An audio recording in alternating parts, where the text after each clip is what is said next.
Hello and welcome to another video from the History Tutor. And today we're looking at the Cold War topic of the Hungarian Crisis, and we're going to be looking at how to evaluate the usefulness of a source. So thank you for joining this lesson. In this lesson we're going to have a quick recap of the Hungarian Crisis and what happened with a quiz and a discussion of the key knowledge, and then we're going to look at a how useful question about two sources about the Hungarian Crisis. Now, this is ideal for the AQA exam board, the Conflict and Tension topic 1945 to 1972. And of course, if you have my revision guide, you can work alongside this. But other exam boards, this may also be useful as well. So let's go and recap our knowledge with a short revision quiz. So here we are. Here's a short revision quiz to test your knowledge. So use these as a quiz to see how much you can remember. And if you don't remember them, look through the revision guide and try and find the answers. So this is testing you from 1949 through to 1956. So we're looking at NATO and the sort of development of containment from the Truman era through till the Hungarian Rising. So have a look at these questions, see what you can answer, and find the answer in the revision guide if you're not quite sure. Okay, so pause and give this a go, and then come back to me. So in terms of answers then, so question number one, NATO is the North Atlantic Treaty Organization. So after the Berlin airlift crisis, Truman and his allies became more concerned by communism, and NATO was formed as part of the containment policy, and that was in 1949. So when did the Soviets respond with their own alliance, the Warsaw Pact? That was 1955. And how many countries joined the Warsaw Pact? So 8. Now this is quite important because obviously the Hungarian crisis is linked to the Warsaw Pact. Then, of course, we've got de-Stalinization. Who led that? Who's the next leader after Stalin? Well, it's Khrushchev, and he obviously starts to make a speech, his secret speech. It's not very secret, of course, that he would like to change how Soviet Russia and the Eastern Bloc is governed, less violence, less intimidation, and try to make the Eastern Bloc a great nation to live in. So competition with the West for the best quality of life, to show that they are the best superpower. So the Chinese criticised this. So Chairman Mao criticised this for question 6, and there was a bit of a fallout between the two great communist nations. Khrushchev wanted a slightly different way of dealing with the West, and he wanted what's called peaceful coexistence for question 7.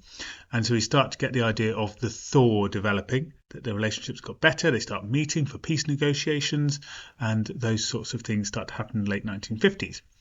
So now question number 8, name the unpopular Hungarian leader at the start of the Hungarian crisis story. Well, we've got Rákosi. So he was seen as a Stalinist, and obviously the secret speech and Khrushchev's leadership wanted a more liberal form of socialism. So Rákosi was to be removed, and the people protested about him. So question number 9, we've got Nagy as the leader of the Hungarian Rising. He wanted a more socialist, liberal version of communism, where there was more freedom allowed, more choice allowed within a communist system. And he led, obviously, the Rising, but the big mistake he made was wanting to leave the Warsaw Pact. And so the Russian tanks came in. And question 10, what was the official number of deaths? It's around about 3,000. Okay, so hopefully that's helped you recap your knowledge on the events of the Hungarian crisis and some of the background leading up to it. So let's go and think about our source skills. Okay, so the typical AQA question of how useful are sources is question 2 in the Conflict and Tension exam. And the question we're going to look at is how useful are sources B and C to the historian studying the Hungarian uprising of 1956. It then says use source B and your knowledge to explain your answer. So what skills do we need for a good answer here? There's lots of clues in the question. As always, we need to follow all those command words and all those clues in the question to help us get the 12 marks. So have a think for a moment. What would you do to answer this question correctly? What skills would you include in your answer? In the revision guide, you can fill in your ideas, and then I'll go through my ideas, and you can obviously add some more into your list so you're aware of what are the correct skills to be successful in this question. Now, it's very important to revise knowledge and know lots and lots of knowledge, and that will get you so far. But to get the top grades in your GCSE history exam, you need to know how to answer questions correctly so that you can get to those top levels of marks. So this is an important thing to consider. So pause me now, have a think. What would you do to answer this question successfully? Okay, so here's what I think is really important. So you've got firstly this how useful phrase. So we must focus on this idea of how useful is the source. So that means giving maybe a message of it's very useful or it's partly useful. Try and give a clear judgment throughout your answer. Obviously, you need to discuss the content of the source. Pick out a clear message and include that in your evidence section. You need to explain why the source is useful or not useful, and you can only do that with some knowledge. It says use your contextual knowledge in this question, so we've got to use 1 or 2 sentences of knowledge to back up all our ideas and explain with our knowledge of the event. We should really try and explain 2 views about each source. For top marks, we should explain a message of the source, the content, and for our second idea for top marks, we should explain about the provenance of the source. What is the source? Where did it come from? When was it made? Are those things useful? If we can't think of a provenance idea, then we should think about 2 content ideas, 2 messages from the source. So then finally, we really need to conclude our idea. After we talked about both sources, we conclude how useful the sources are and give our judgment. And that is how we should tick all the boxes to get towards 12 marks. So if you are working through this video and you don't have my revision guide, then do look this up. You can follow a link in the information about this video, and you can find access to many AQA revision guides I've made, all of which have key revision notes in them, in little clear lists of facts that you can revise very easily with. So the revision notes already made for you in sort of revision card style, and has pages with quizzes and videos of how to answer questions. So it's up to every revision guide has 12 to 15 videos in there explaining how to do a question on all of the key topics. So if you're finding this really useful, then follow the links and get my revision guide, and there's even more videos in there helping you with your exam technique to answer questions. Okay, so if you've got my revision guide, you can start planning around source B and jotting your ideas down. If you don't, then obviously grab some paper, you can start making some notes. So firstly, let's label the key message of the source. Try and come up with one big message if you can.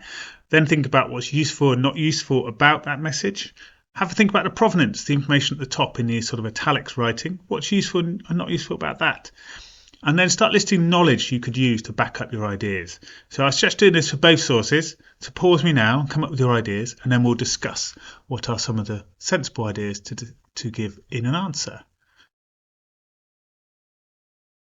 Okay, so what about source B then? So the provenance, as you read through, is clearly pro-Soviet and it's against the protesters. So it's by the news agency of the Soviet regime. So it's clearly going to be like propaganda, and it's trying to convince the people that the protesters are probably wrong and they're sort of not following the idea.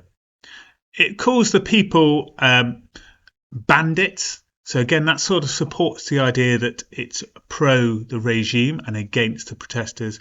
And it says that the people seem to be against the rising and aren't supporting it. Well, let's see what our knowledge says about this. Is our knowledge supporting that? Well, clearly the provenance, being propaganda, maybe is supported by the system, because Stalin is gone and Khrushchev has now taken over, and he's not using terror. He wants to use more sort of convincing methods without violence to control people. So clearly propaganda is going to be a key part of his idea of de-Stalinisation. When we think about the workers and the government are against the rising, well, we know that's probably not correct, because there was obviously the workers of Poznan led a huge protest and a general strike developed, which of course suggests that probably most of the people were supporting of the strikes. And of course, it calls the people bandits. Well, again, if we link back to the fact it's propaganda, then clearly it's probably going to justify trying to justify the killing of the people by the army as trying to make them out as criminals, because over 3,000 people were killed. Okay, so we look at source C now. We've got the provenance is from Western allies, and so it's probably going to be a little bit more critical of the Soviets. It's from India, and India are obviously friendly with the West. They're in part of the British Commonwealth and the old British Empire. It is from the time period of the Hungarian uprising. Now, India is probably not so involved in the Suez crisis, which is going on at this time, which is a big distraction from the Hungarian crisis. So it might be more sort of aware of what's going on in Hungary and giving a clear message about that. So that could be an interesting bit of provenance. So obviously the main message we see there is that the Soviet leaders are shown as murdering the people of Hungary. The body has Hungary written on it on the floor.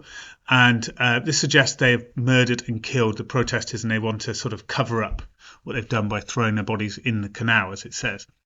So this seems useful, this message, because Nagy and his supporters were crushed. The tanks rolled in and 3,000 people were killed. And Kadar, the next leader, rounded up thousands of protesters and arrested them, put them in prison. So clearly there is some suggestion of usefulness there, that there was a sort of brutality used and a ending of people's freedom. So how do we write this answer? So here is a writing frame explaining how to set out your answer. So you might choose to say that it is partly or very useful in your answer. And then you can give a message about why you think it is partly or very useful about the Hungarian Rising. You then could talk about the content or the provenance and give a little bit of evidence about that. So you could talk about it being a piece of propaganda, perhaps from a news agency, and that'd be some provenance. And then explain why that is useful or not useful with your knowledge. And then you can move on, of course, to the content or provenance, whichever one you've not spoken about, and explain why that is useful or not useful. Okay, so you've got some choices to make about how you do this. Okay, so let's make a start then. So how would you start this off? I'm probably going to argue that it's only partly useful, and I'm going to talk about the provenance first. So pause me now and see if you can finish the first sentence in the booklet on your writing frame. As I said, I'm probably going to go with source B not being very useful and talking about the provenance first. So if you want to follow along with me, try and do that to start with. Okay, so pause me now and write your first sentence. Okay, so here's what I've gone for. I've gone for source B is only partly useful about the Hungarian Rising of 1956 because it is a Soviet piece of propaganda about the rising. Now I want to give some evidence about that. So, for example, it is written. Okay, so tell me a little bit of the provenance you think supports that. Pause and away you go. Okay, so I've said, for example, it's written by the Soviet TASS news agency that supported Khrushchev's regime. So then I'm going to explain why I think it's not useful or only partly useful. So I need a bit of knowledge to explain now. So how could you explain this? What would you put to prove this idea? So pause and give it a go. Okay, so now I've said this means it is only partly useful because the source will only give the positive Soviet view of the rising, as Khrushchev needs to keep a strong control of the communist states and he therefore blames the workers.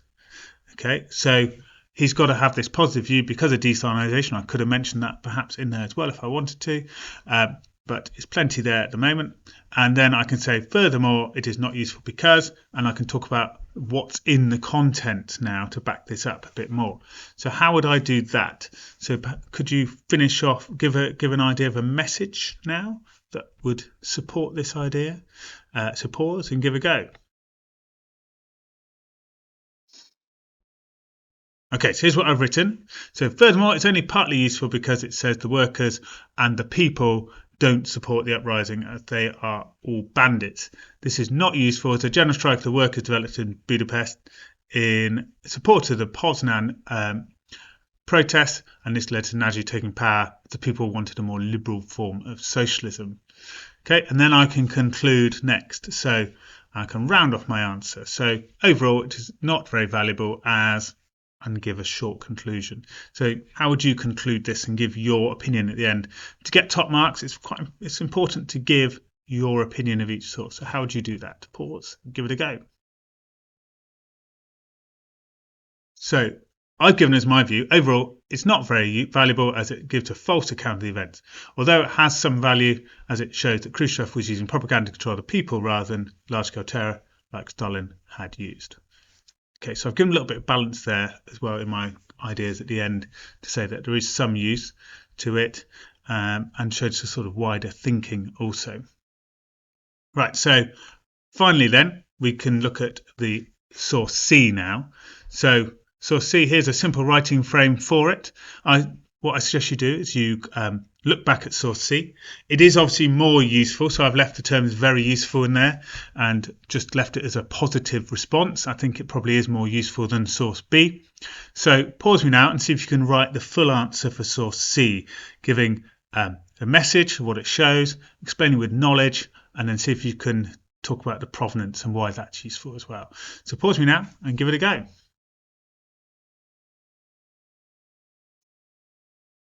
Okay, so here's an answer for source C.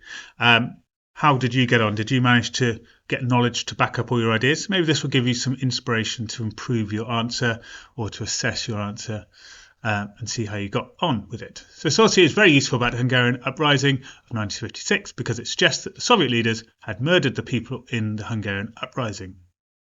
So a nice clear message. That's pretty obvious in the source, isn't it?